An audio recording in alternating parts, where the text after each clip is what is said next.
in ti lum na khri hi leng them atia ngati ge min so ka ti chun tun lai ai ti lum thur an tam tat mai atia doctor ania alo khe le ni karing lo na hian ngati ge min man beidon na hian ngati ge min man anxiety hian ngati ge min man ti ka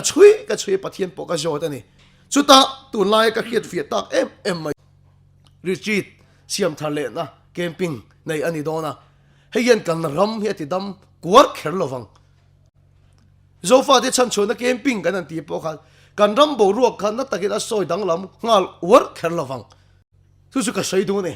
chu tiang zo ka min te chuan camping po yom siom chuang lo tia bok kan chok le dona ni rang va mu la kan tho pui tam ber te mail ka muwa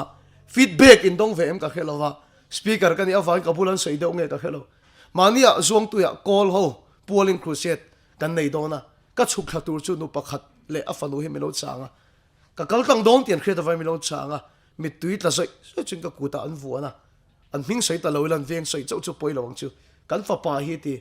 anu pui fanau te no chu ka kum thum vel ain chen len tura kan nga ya ti rui thei thil de wat hi a chena in camping a han lu ka du ve rang va mo la khan ti an ti ke ni nu fa chu kan oi lo wa ti kan oi lo boy pui po kan boy pui do lo lu don ni khana ma nen siam tat maya tu kan khiat ta ka chu ke siam pui ta karon da lu ta a chat cho tak boy kan ring chung lo wa ti ni ma sel kha camping zo tang khan ka fa pa hi ti nu chon tap zai adang lam tat maya kan nu phur em Christmas apo dang lam tat maya kum aron thar chung kum thum chung nu pui fa naw te a chen to chu tu na hena ina a khoi lu le a hei kumaliam to ati chung ko Christian chung ko ni to mi tui tla chung in an du fa chu mi lo chang ai chu ni kuma December ke ka kal lai hi za na ni nu pakhat hian tap zai thoi min vuana mak khop mai a fanu nen tho an lo ding le a kan lo ber chu Christmas hi ni ati Christmas don nai rang va mol camping in nei lai khan kan pa hi ron lut fe a Christmas in tu ka lau lu tu ka ti tu nei tong tai na tla nga riak lut me ka ti ni chu a han ro pui tak em una to ka sei du lai ta ka chu kan ram ya za vai chun dang lam uhar lo ma se mi tam tak chung kwa chu lom na mi tu ya tla ti hi rela mi tam tak chung ko ke to chu zom le ani ti hi rela nu pakhatin kabula sei chu mania mu tho ta kha e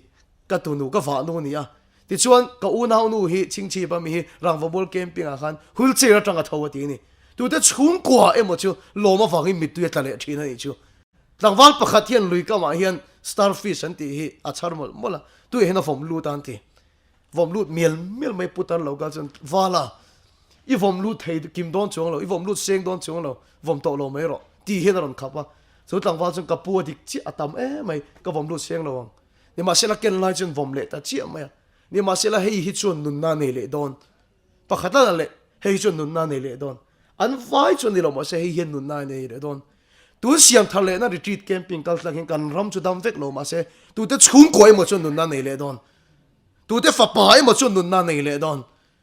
tu te chung ko ha mo ne la chon dang lam na thing le don ti khira chak takin lal pa rong hi bol tang u ting ka in som du a chu wang chmi tam tak chung ka tha thei chung lo eng ma ka ni thei chung lo i ti lo wang u no en tu te singa po kan ngen du ni ti ngot mai kan tang ani chuan kan dam chung mai a thalo tur hian lal pan min phal lo en tik nia emo chon kan thatnin her chuak don ti khela chumi tan chon tun retreat te lal pan mal som se tin be se na nen ron tel turin kan som du cheu ni tunang laya camping bo sai hi thil thanom lo tak ani pakhat na chun mi camping zo in kan tui hal lo ani pakhat le chun khoin min pum ro pok ani ni ma se lai ga tinge camping kan ti kher tun na ya khan kan team office a du piang tan kom thai kan ni tin thu kan chua ka khia sulo chomi za thum bor vel in appointment aron siama ron kal zinga khan thalai an mang lo ani puiting rual de hlir ron kala chulai makkati keipon ka khia thar chu thalai chu nat na ka ngai hi puiting rual zinga lo thok na em maya ka hlau ti kha na tam ber aning ka khia ama khop mai ni kan sar ni in kan khia ni ma sela chumi tluk ni ka khia chu puiting zinga anxiety kan tiang depression kan tiang lo nei na man hi thalai chaw lo ni lova puitling singa lo tam em maya bible in te ma lau su lo ti mai hi mak ka ti thina ni tung kha chu world cup final kha kan ena ka bi tung khan manager ina football an kheltir dan an siam rem ka chalo hi ka ti khop mai ke ra la tang ala chhuat te ho ka la khel se ka tia ada lu te ho zo ka thiam lo zo ka ka ngai ni ma sel an chak tat tho sia a to pa ka khriat chu ke ai chen football chu lo khe te ho ni ka tia an manager kha ka tiang de ole kan ani pathian po hian alo khe em mi khing hi ti za ta bible a lau su lo ti hi na sa de mai hian puitling lama pun lo na hian mi hi alo man na sa em mai ha depression kan ti te anxiety kan ti te hian alo ti boy na sa em mai ha chu ta tak chung camping angai na chan le enga ti ti em mai kan be do na kan room mangni nula pakhati mi ro message sa speaker in ti lum na khri hi leng them atia lunglei kan om lai ni vain aizol bo ru ka lo khe tok lo ani ngati ge min so ka ti chon tun lai ai ti hlum thur an tam tat mai ti doctor ani a alo khe le ni karing lo na hian ngati ge min man beidon na hian ngati ge min man anxiety hian ngati ge min man ti ka chui pathian po ka jo ta ni chuta tun lai ka khiat fiat tak em mai chu ti zong yan soi fiat tai la ka phone tu na in ma garon ken bible cham po ka chiar na he ka nei tir chuan a chapol tak ka nei ve ni nei ma sapol te ka ne du sakna ka changa ni ma sela tu na hian kumta mala feilo a chapol ni that to lo ma ya phone chuak thar charger te phe chu ka mil to lo ni ko vel a chang kang chak em mai ni tu lai hian phone te hlui zung ma ya engkim mai motor te aron chuak thar zut ma ya stui lari ka khal ngai vak lova scooty thar te ming ka khemang to lo kan khi tang khani to lo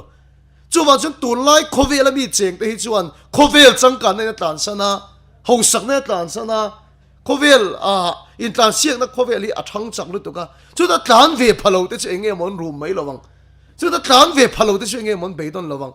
ti sa a than zat lai hian kan tharau nu ni kai tho ve zel ani lowa kan tharau nu ni ti chak ve zel ani lo chuan depression nei mai hi ola anxiety nei mai hi ola beidon hi ola ni chu wa che he camping kan poisa kan pek bel thailo wa tu mai le lo tha kan pek bel thailo ni ma se la in tharau nun lal pa da siam thar sak le cheunga chu ta tak mai chung khovel lo thang zel ma se kan tharau nun ti chaka a omani ta chuan rap in tloma pom mai la ama ni chun van ra ma lo chang thin mai thai po ni mai lal pa nen ani chuan engkim mai hin ruak alo om lo thin evile adama kha sa ruak in anom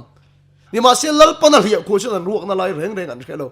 mà sẽ bắt thiên ông bùi nên cả sân ta cả chia chuan ruột lý ăn cọc mấy nè ruột lý ăn cái mấy nè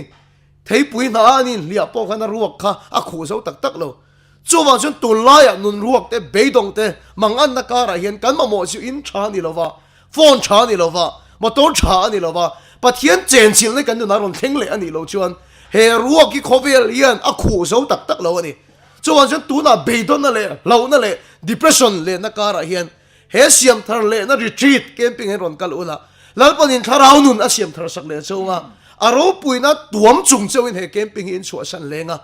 chuwang chon he camping hi tunang hun lai taka a har lai takian tia tulani kan tia wangin he camping hi bo sai ni he retreat hi bo sai ni ti kan sei do